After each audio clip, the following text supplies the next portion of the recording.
This lecture is meant to kind of provide a counterpoint um, to the ICT reading, as well as kind of bring some summation to some of the atonement stuff in the e-reserves. Um, Traditionally, evangelicalism has been strongly associated with the penal substitutionary theory of atonement.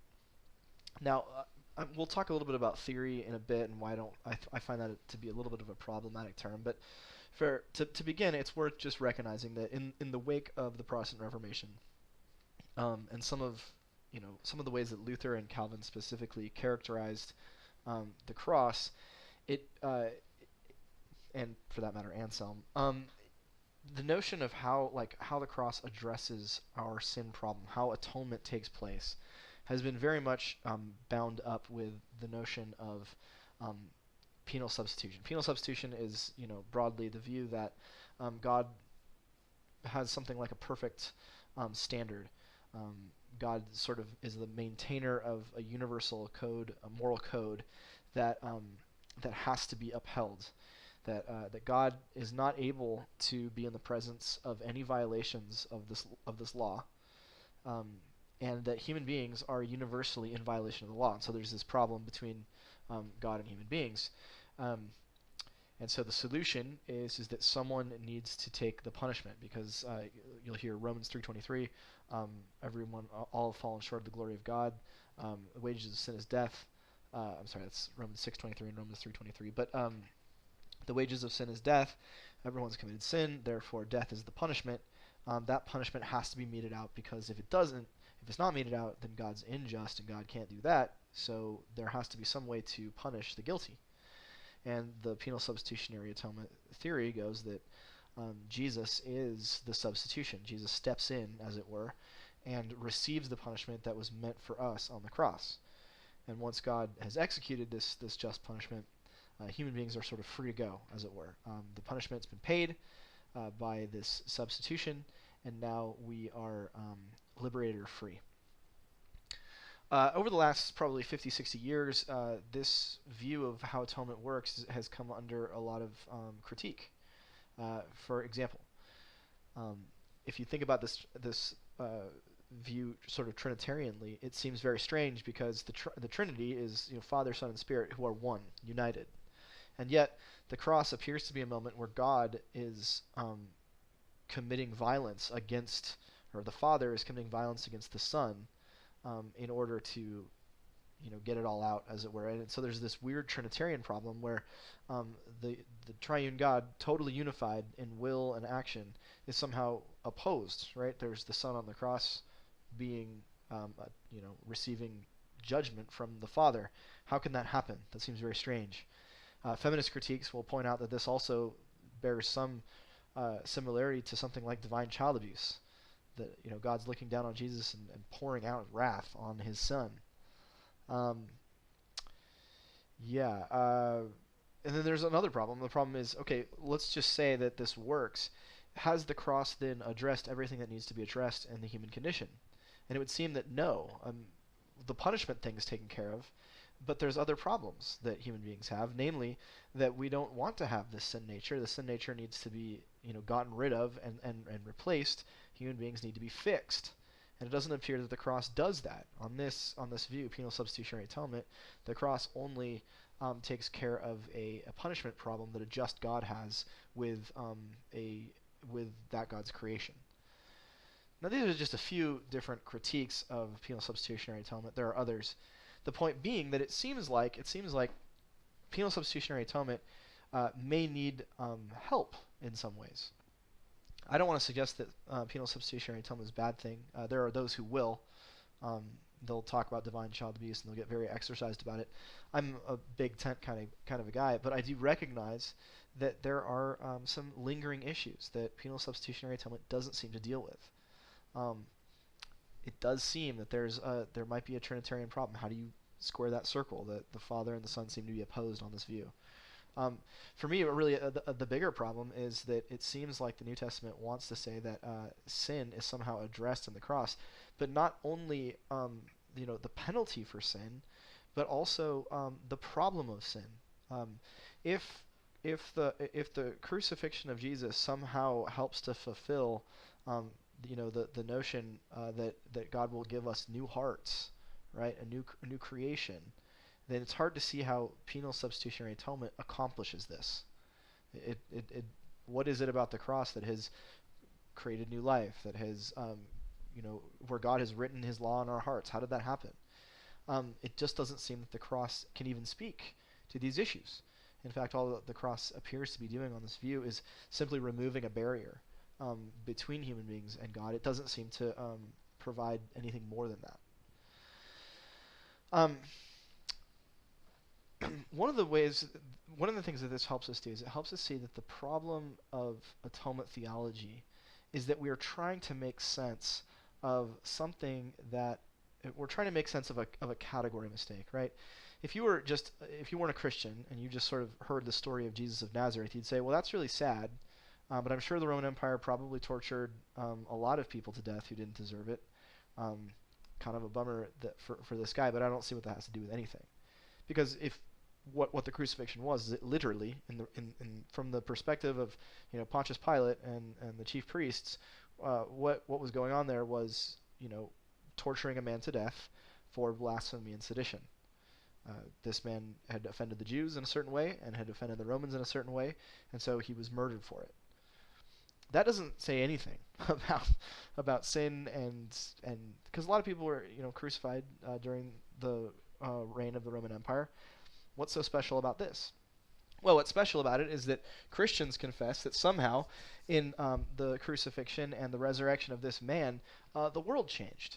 And that this wasn't just your average crucifixion. It was actually a victory over the powers of evil. It was actually a ransom of captives to free them. It was actually a sacrifice. It was literally none of those things. The people who were looking at it were not saying, wow, look at this amazing sacrifice. They were saying, I hate watching this crucifixion. On a literal level, none of the things that we say the cross is did it appear to be to Pontius Pilate or the chief priests. They would have been very surprised to find out that the cross was actually a victory over evil or a sacrifice, because they know what sacrifices looked like. They have the temple. And the temple, what happens with a sacrifice is you put a ram on an altar, you open up its throat with a knife, and pour blood everywhere. That's what and then you burn it. That's what sacrifice looks like.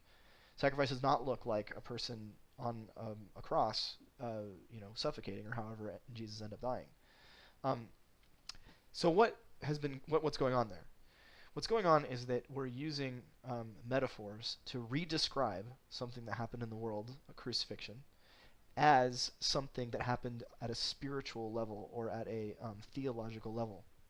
So while just from in a literal sense, this man was being tortured to death for blasphemy and sedition, what was happening at a spiritual level was a sacrifice was taking place. A sacrifice for like a guilt offering of some kind, or what was going on was there was a ransom that was taking place, and captives were being liberated from their captivity, or victory was happening in this cosmic war between God and God's enemies that had trapped or enslaved human beings.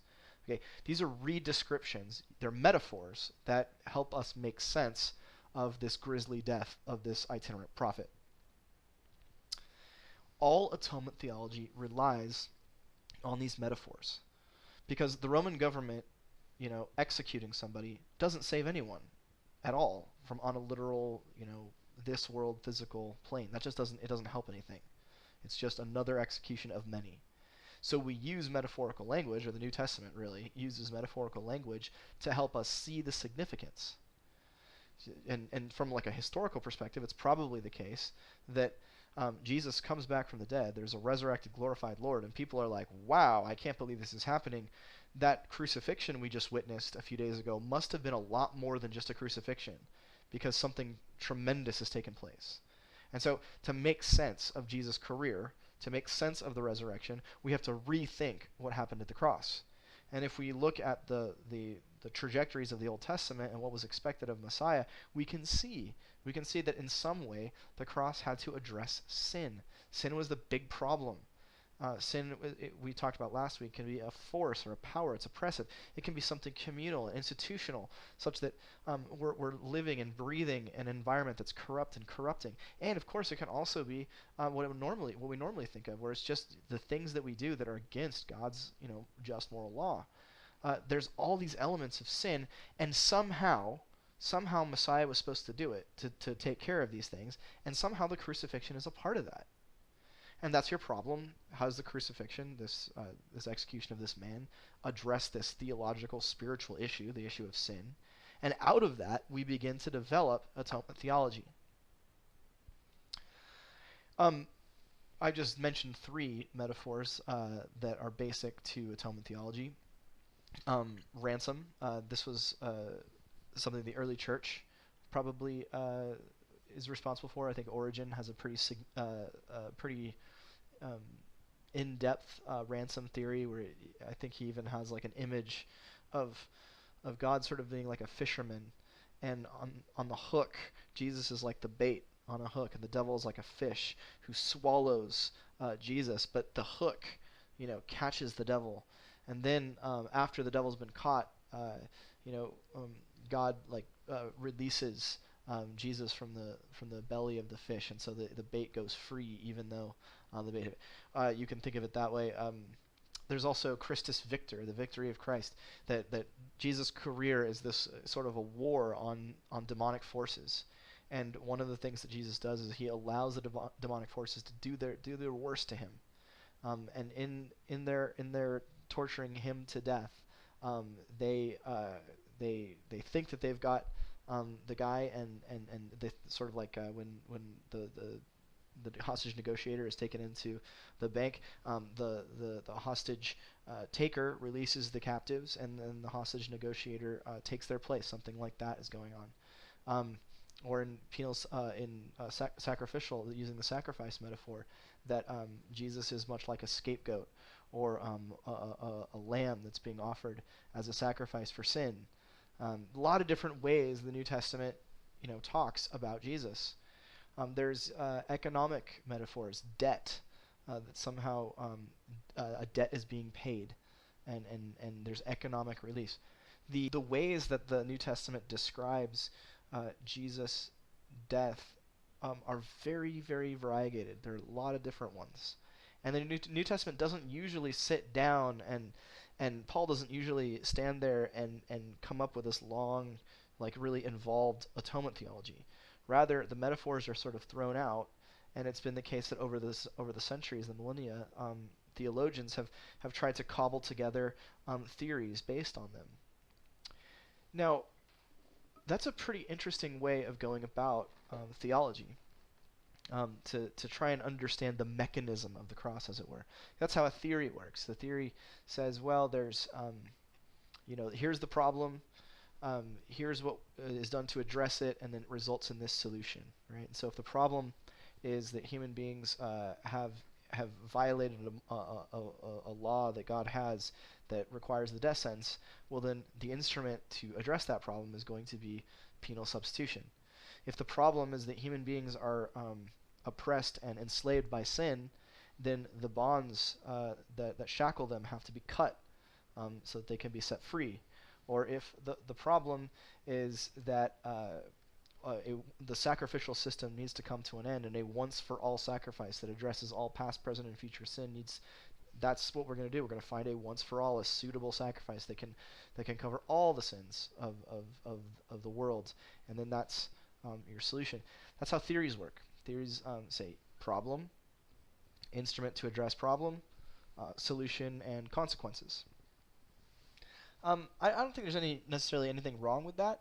I just wonder if maybe in the last 50, 60 years, a lot of philosophers or theologians have borrowed from the philosophy of science, which says that the way that metaphors work in the sciences is that they develop kind of conceptual models that aren't meant to be definitive. They're not meant to be the be-all, end-all, but they help us get our mind around what's happening.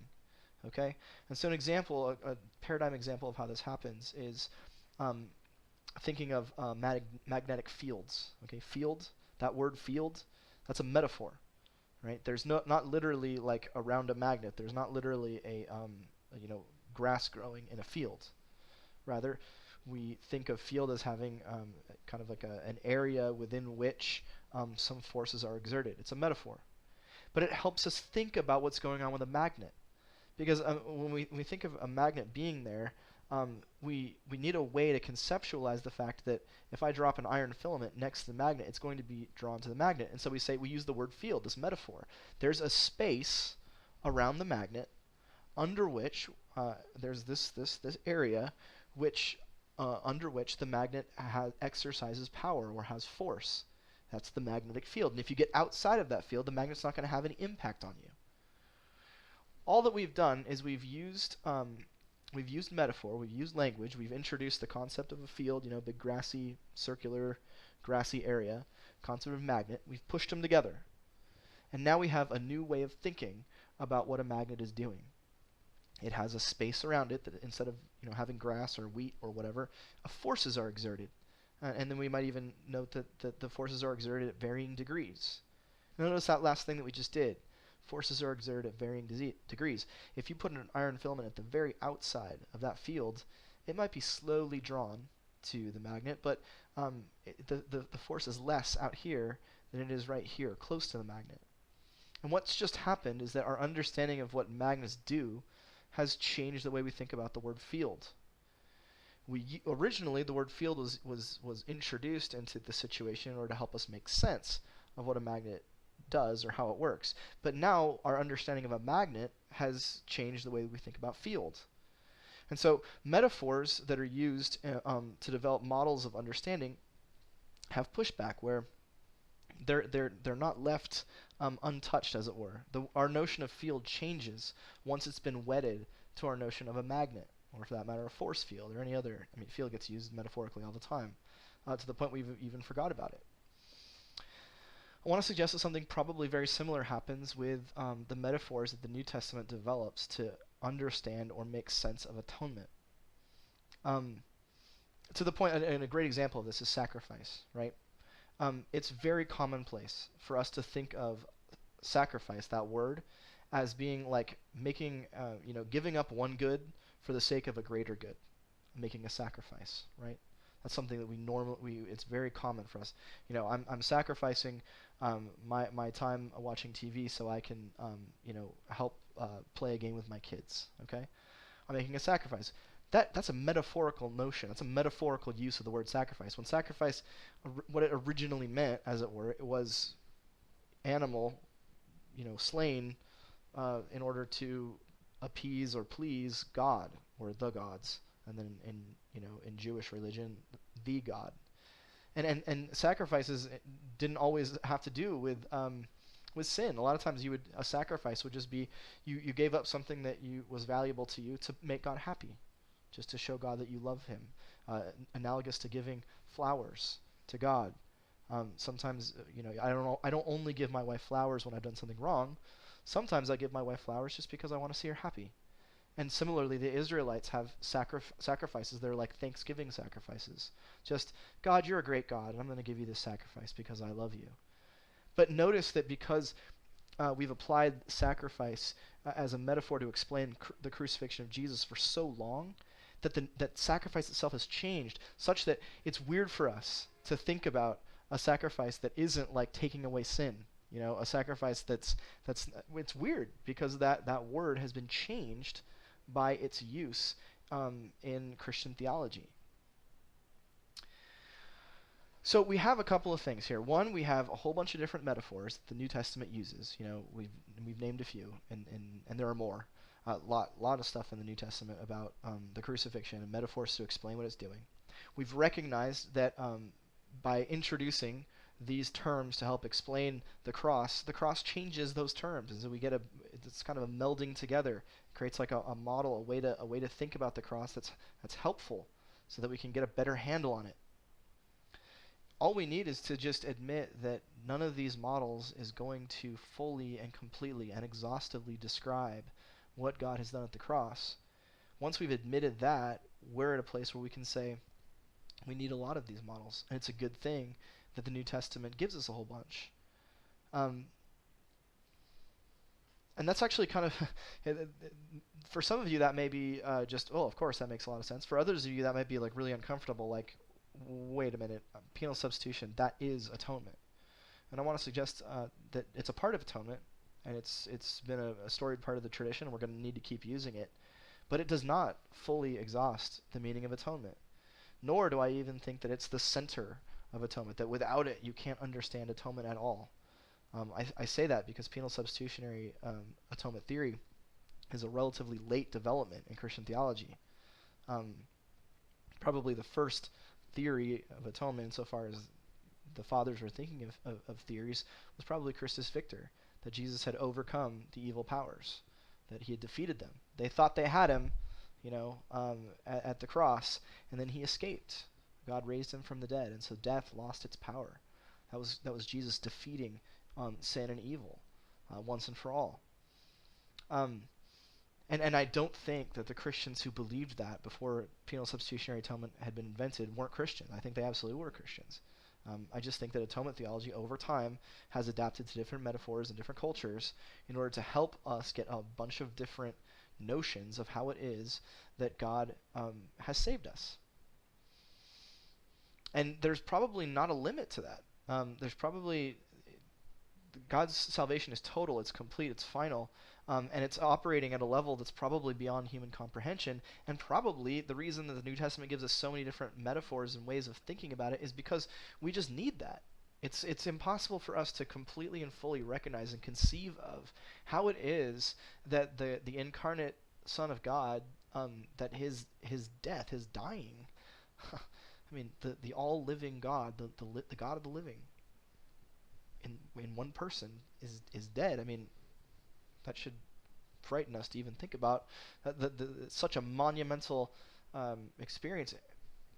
To get our heads around that and what that means, we're going to need a lot of different linguistic entrees into that subject, because we're dealing with something that is almost beyond comprehension. And so Scott McKnight, several years ago, came up with another metaphor, like an analogy to describe atonement theology. And he said, imagine you've got a imagine you're going golfing and you have your golf bag and you have a whole bunch of different clubs, right? Well, whenever you think about whenever you come up to a new place on the golf course, you use a different club based on different circumstances. So if you're driving, you use a driver. If you're putting, you use a putter. You're in a sand trap, you use the sand wedge. And I don't really know anything about golf, but there's irons and woods and all that. Every situation has a different club that's useful to get the ball where it's supposed to go, in the hole. Well, likewise, he says, the cross and Christian theology says that Jesus saves us. But there's a lot of different ways we've needed saving. The impact of sin in all of its different varieties and facets had just crushed the human race. And to even begin the process of making sense of how the cross addresses that, you have to have a whole bunch of different ways of thinking. And so he says every model or every theory, every way of thinking about the cross is like a golf club.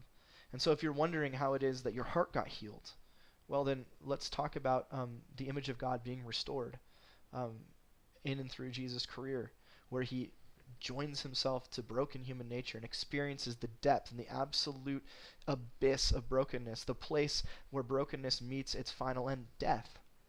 And then resurrected, purifies human nature, bringing the full and complete image of God to human beings. And so as we partake in him through faith and by the Spirit, we receive that restored image and eternal life.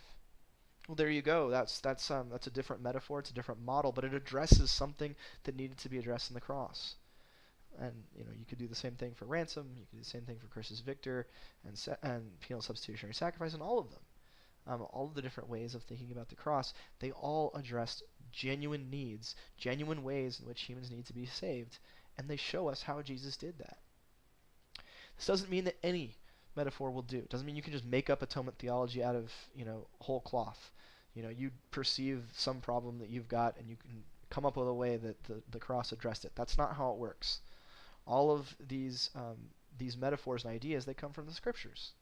The Bible has furnished us with a lot of ways of thinking about atonement, and so let's use them all. Um, but let's not just start coming up with ideas willy-nilly. Um, there's only so many clubs in the bag, as it were. We can't just start inventing new clubs for new situations. No, the Bible has a lot of different things it says we needed saving from. And then our atonement theology, the Bible also supplies a lot of metaphors, a lot of language and ideas and concepts to show how each of those things that it is concerned about was addressed in the cross of Christ. The subject's near and dear to me. My my first book is on a different metaphor for the cross. It's the cross as the labor of God. As God gives birth to spiritual children. The Gospel of John talks about a second birth from above, as it were. Nicodemus in John 3 is blown away by Jesus' suggestion that we were going to be born from above. What does it mean to be born again? Well, it means that you were born again. And it's interesting in the Gospel of John, if you read, Jesus only refers to the Father as his Father. All throughout the Gospel of John, 300 sometimes. The most voluble, Jesus, my Father, my Father, my Father. After the crucifixion and the resurrection is the first time that anyone other than Jesus refers to God as Father, or Jesus refers to God as being Father of more than just him. It's shocking if you're reading through John. It's my Father, my Father, my Father. After crucifixion, resurrection, our Father. New birth has happened. We now share divine parentage. And so when you think of the image of the cross from John, of the blood and water coming out of Jesus' side, it's not hard to imagine that as a birth scene. And therefore, it's not that hard to imagine the sufferings of the cross as the labor pains that bring new spiritual children to birth. I didn't invent that idea. It's been throughout the tradition. Christians have noticed this. They've had this reading of the Gospel of John throughout the millennia. Julian of Norwich thinks of Jesus as mother, as do a number of other theologians. I believe Anselm, Bernard of Clairvaux. It's not huge in the tradition, but it's there. And it's not huge. It's not prominent in the Gospel of John, but it's there. And then you ask the question, well, okay, let's just say you're right, Tom. You can call the cross the labor of God. What does that tell us? Well, it might help us understand better how it is that the cross addresses sin in us. Remember, one of the critiques that I made at the very beginning about penal substitutionary atonement is you come away from penal substitutionary atonement and you're wondering, how does this create like a new heart? How is the crucifixion, writing God's law on our hearts as we're promised in the Old Testament? Well, if you think of the cross as labor, it makes sense because we've been born, and presumably we're now children of God, right? So we bear God's, DNA, God's character, personality, and because we share now God's character and personality, it makes sense that we act like him. That his law is on our hearts. It's in our blood, as it were. If you want to use kind of 21st century biology, you want to import that. But it makes sense, like father, like son, and like daughter. If we see the cross that way, it helps us understand how it is that our hearts have been renewed. Because we're new people. We've been born from above. We have a second birth. That's just one. I mean, you can do this with any of the metaphors in the New Testament and even some in the Old Testament, and it's going to have radical implications for the rest of your theology. My point is, I think McKnight is right. I think that we really need to make sure our golf clubs, we've got a full set of clubs, and we need to be ready to deploy them when and wherever we're wondering how it is that God saves through the cross in this area. One final plea for ecumenism. For those who are very, very tightly philosophically and theologically wedded to the notion that something like, it doesn't matter, any of the various theories of atonement are like the center. I'm okay with that. I'm a big tank guy. I'm not trying to exclude anyone. I do want to just recommend, however, that it not be the only one. If you want to think of, say, the labor of God as supplemental, or Christ's victory over the powers as supplemental, or penal substitutionary atonement as supplemental to some other more core theory, that's fine. More core model, metaphor, whatever you want to call it, that's fine. But don't lose the rich tapestry of images that we get from Scripture, don't lose a really robust notion of, how it is that God saves. The advantage of thinking this way is that when people come up with objections to penal substitutionary atonement or whatever atonement, there are other clubs in the bag that we can say, well, yeah, I can see that you have a problem there, but notice this. Because not every time, especially when we're doing mission, we're evangelizing, we're not all, it's just like being on a golf course. You're not always driving. You're not always putting. You're not always using an iron. There are so many different people with so many different issues, so many different, and the Scriptures address a lot of them. So let's make sure our gospel is full and it's vibrant and it's going to be able to pierce hearts that aren't necessarily on the same wavelength as us on any number of issues. The reason I bring this up is it's a personal one for me because I lived in Japan for 2 years, and during that time I never successfully evangelized anyone. People thought it was really cool that I was a Christian. I thought that was neat. But they didn't the gospel didn't make sense to them. Now at the time I didn't know any other way to articulate the gospel than to say that Jesus died for your sins. That didn't matter that much to them because in their culture, like individual, violations of a moral code aren't that big a deal. It's a much larger deal to be concerned about family shame. It's a much larger deal to be concerned about your own shame. It's an honor shame society. It's not a law guilt society.